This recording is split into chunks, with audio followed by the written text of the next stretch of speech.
What are the best computer hackers able to do right now that most people are unaware of? One thing most people don't suspect is rogue access points. For Wi-Fi you set up an access point using your own insecure protocols and you put it at a mall and call it free Wi-Fi or Starbucks, and people when connect you can steal session cookies, personal information, etc. Most people just connect to any Wi-Fi point with the strongest signal or unprotected. You name it, at Wi-Fi with no encryption. It doesn't use special protocols, just allows people with that set to automatically connect. Then you can sit in the middle of web traffic and steal PI and credit card info. Pick up people's phones when they are not looking and hack into their Facebook accounts in order to write on their wall "I'm gay." Hackers have no respect. Whenever people ask me what the danger behind hackers is, I bring up Stuxnet. This was a virus written by some government agencies which was specifically developed to destroy certain centrifuges which were used to enrich radioactive material in Iran. That on itself is not that impressive. Anybody who can get some form of access to these centrifuges can tamper with them in one way or another to break them. The impressive and dangerous aspect of Stuxnet is the way it got to the centrifuges and how it hid throughout the whole world, looming until it finally infected the right system and could jump into action. It hid on thousands and thousands of systems, infecting more one by one, hiding for any kind of antivirus system you could imagine, being controlled remotely and updated with new code through command and control systems. Again, on itself it is not that impressive. 100s of botnets do this, but I still find Stuxnet one of the prime example of cyber warfare. It hid itself by thinking of every little detail. Any tool that could be used to detect file changes was infiltrated and deliberately altered in such a way that whenever it checked a file that Stuxnet infected, it would return a valid OK reply instead of an error. After infecting thousands of systems, it finally made it into the centrifuge control system, which was not connected to internet, BTW, in Iran, which used that specific version of centrifuges they wanted to destroy, and did its thing. Again fooling, avoiding any control mechanism which verified file memory structure by injecting specific hacks in each control mechanism, and destroyed the centrifuges by just alternating the speed of the centrifuges by a tiny amount. Eventually, of course, it got caught, and a lot of research has been done on Stuxnet, showing us what a set of genius hackers can accomplish. It is scary. It is dangerous. It should serve as a warning for anybody thinking its security is ahead of the game. It is not. Far from it. If it comes down to it, your systems are unsafe and open to whomever really want access. You are just lucky nobody, except for some simple criminals who are looking for some simple money or basic chaos, are really interested in your systems or information.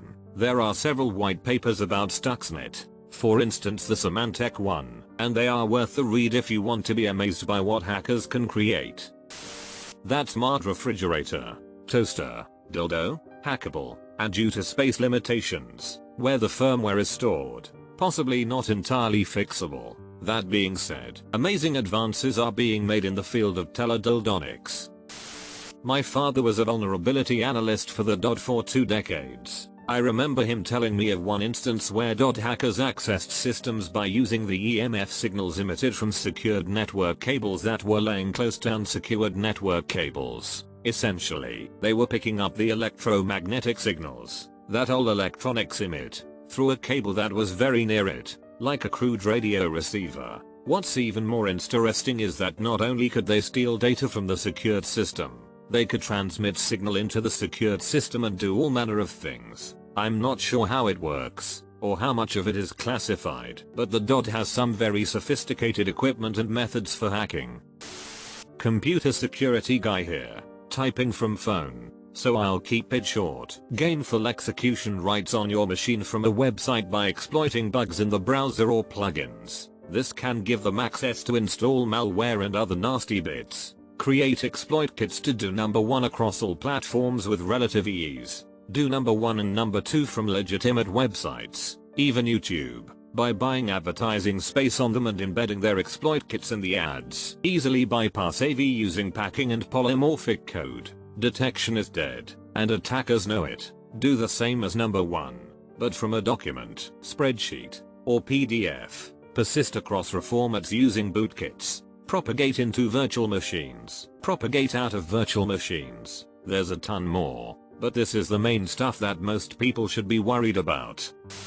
A good interpretation of best computer hackers would be the NSA, and possibly the best state-sponsored Chinese and Russian groups as well. Among the most recent revelations of the Equations Group, NSA, was that they have malware that hides in the firmware of your hard drive, not the regular place where files folders are kept, but the internal storage of the device that tells your hard drive how to function and interact with the rest of your computer. On boot, it infects the operating system. So what happens if you reinstall your OS? You're still infected. What if you try to flash your hard drive's firmware back to something from the manufacturer? Well, the NSA's firmware loaded on the device is responsible for accepting the update, so chances are it will ignore any attempts to change it. Basically, your hard drive is permanently a source of infection. And while most people have heard of Stuxnet, it seems like the follow-up malware written by the same authors haven't received as much attention in the public. Flame and Gauss are in the same family, and they are pretty nasty. They have remote kill switches that will leave no trace, which is what you would expect of state-level espionage. Gauss has an encrypted payload where the key is the target computer's configuration, meaning that it won't activate, and no one knows what it really is meant to do, unless it infects its intended target. To my knowledge, no one in the public knows what it will attack or what damage it has caused. Due to a security bug and loophole that was found in Android not long ago, I'm quite sure it got patched recently, a hacker could gain full access to your phone, from reading your emails and taking all your passwords to making it ring, changing settings, turning it off and back on, etc. By sending an MMS to your phone, all your phone had to do was receive the text and they had full access. It was called stage fright. Do you know that you have two OSs running on your phone? The one you know, iOS, Android, etc. and an RTOS for all the radio and other low-level stuff. This interacts with the main OS, and is able to do almost anything that you can if you rooted. These RTOSs are closed source and any backdoors or vulnerabilities are known to a few groups. If you had the know-how, you could craft an SMS or something else over a GSM control channel and dump the phone of someone sitting anywhere in the world. Not only that, but GSM's encryption is not good. NSA has been decrypting GSM for a while now.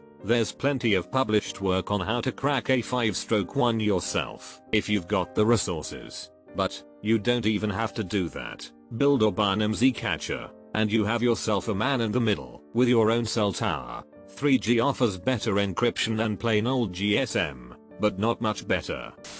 Social engineering is a skill that can be used to victimize naive people, because let's be honest, human nature is to trust. Found a USB stick laying on the ground, what's the first thing you do? You plug it into your own computer, but it was planted by an adversary and has auto-run software that drops a remote access Trojan onto your system. Do you update your systems or run weird software? Odds are there is at least one vulnerability on your system that an attacker can find and use a free distro of Backtrack or Kali Linux to exploit your machine and gain access. I could go on and on. Source: I do this full time for the government. Best advice I can give on getting into the field is, learn at least one programming language. Not necessarily to expert level, but to learn about logical control flow. Take a SUN course. Preferably GCIH or GCIA. They're going to be difficult for people new to the field, though, so you might want to take an intro course at a community college first.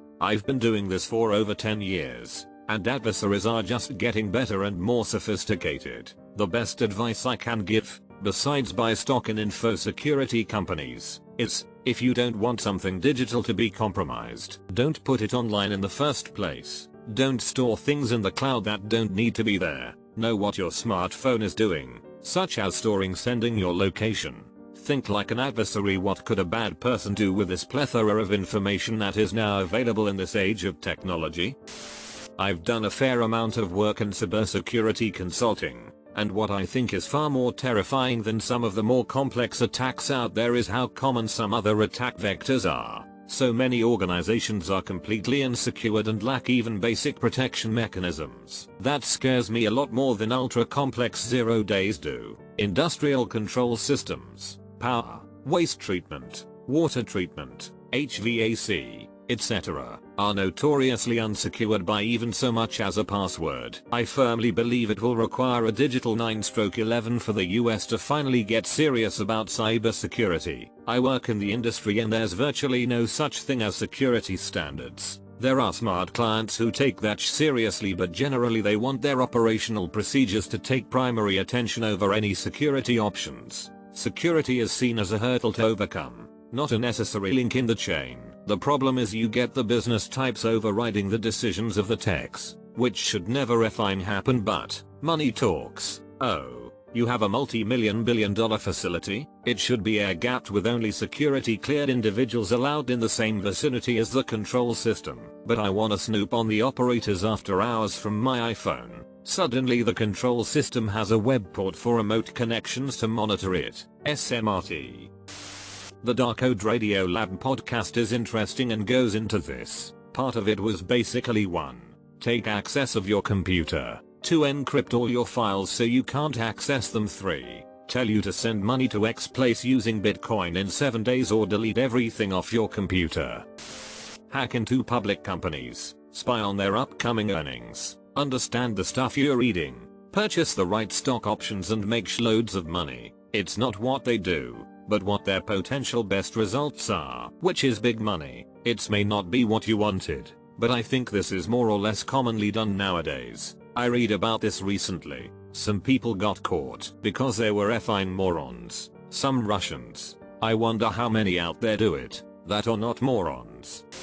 A fun thing that they do is having lots of zombie computers in their botnet. Many people don't even realize their computer is infected and committing illegal activity on behalf of the hacker. Another fun one I heard about is hackers that will encrypt your files once they get a hold of your computer and then charge you Bitcoin to unencrypt them.